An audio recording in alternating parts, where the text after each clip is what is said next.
How I got here? I'm the last person in the world that ever imagined they would be sitting here in the middle of the bush. The way it all happened was, I think, part of destiny, about how the universe all calls us. Fantastic. Wow, that is fantastic. There's no scientific explanation for these strings of the tapestry that all somehow pull us together. Does it hurt? Sorry. And from the very time we met, I just knew that there was something about her that was going to help change the course of this disease and was going to change how people perceive nodding syndrome. She was one of the first kids we admitted at the center.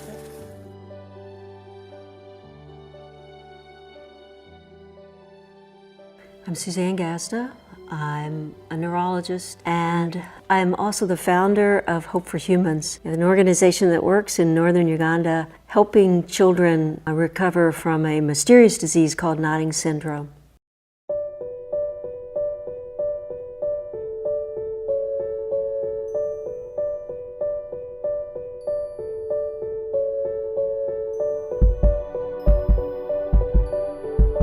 I just used to hear about nodding disease, and the pictures I was seeing on TV, it was terrible. I can't believe, I really thought these children were just going to die.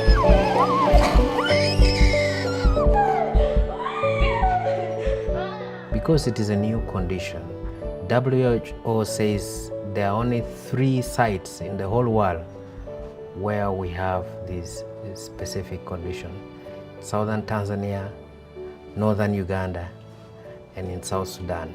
It is unique, and up to now we do not know what is causing it. The setting in which these diseases occur is an important clue as to how we think about possible causes. We find an epidemic occurring in Acholi land in northern Uganda, involving thousands of children in a zone, of course, which has been, like South Sudan, subjected to the most appalling conditions as a result of war, conflict, abduction that has decimated the culture and environment here. For a disease, very often you know the cause. So it is, you have an agent and this causes a disease. If you're not sure of what you're dealing with, you're starting by defining the syndrome. The characteristic features of nodding syndrome are seizures, which can be atonic seizures, basically that is the nodding of the head up and down. The other type of seizures can be more generalized epileptic seizures.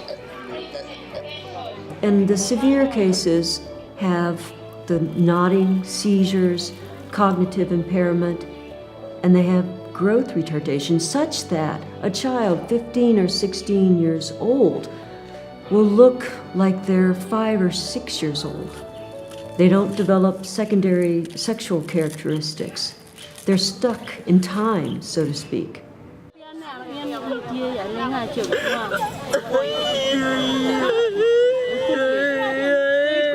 These children, when we first met them, it broke my heart.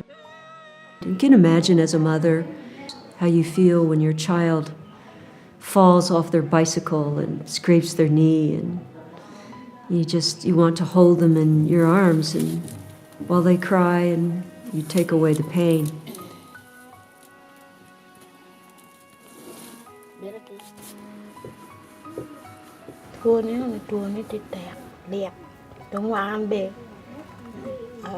No garo ye pelep tu ano ma ri do ma dung ma diep de ko tem wan ko bete be pati karo pantian kan ku pe pantian ben mat rema ti kenu kan te ka enda tam ni tam mi pa ni no rema akute mate tira boar pa kwe manak te ka tunyi cha luoro no ti ko rem.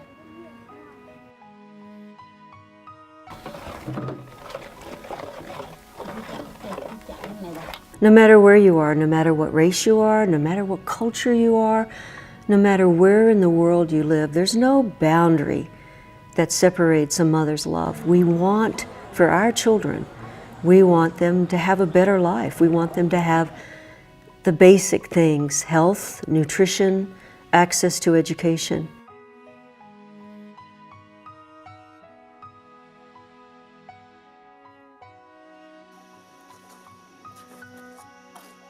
Na biya be wai wiya kar chau kana biya no o wa kangara no biya be no lega manu war ka wa ma na chal gna no ti committee. No mother wants their child to die. Them death. They keep hoping they're going to get better. We try to keep the hope alive, because without hope, none of us could survive.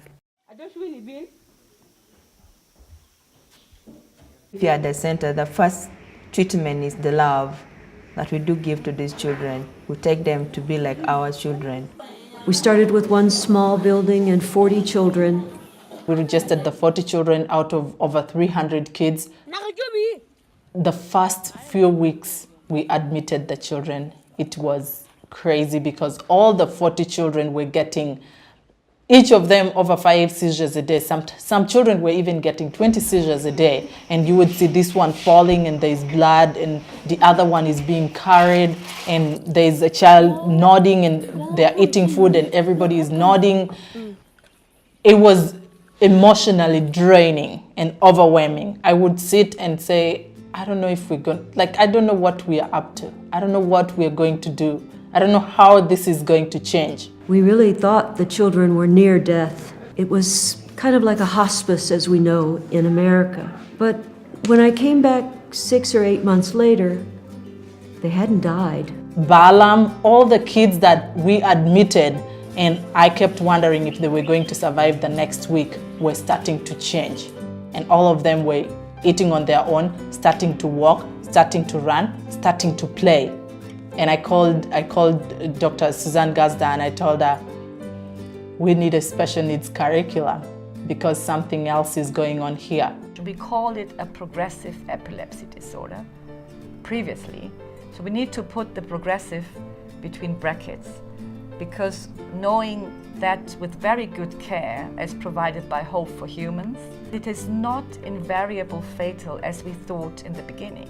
Hope for Humans has demonstrated that it is possible to dramatically turn around the clinical status of these terribly afflicted children by providing solid nutritional care, medical care, proper medications, special education, and generally providing support for not only the children but also the families within the community.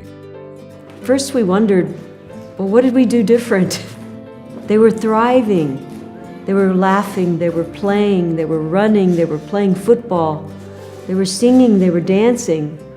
They were children again. Their lives had been restored. And I'm glad again to say that 2.5 years later, they continue to improve.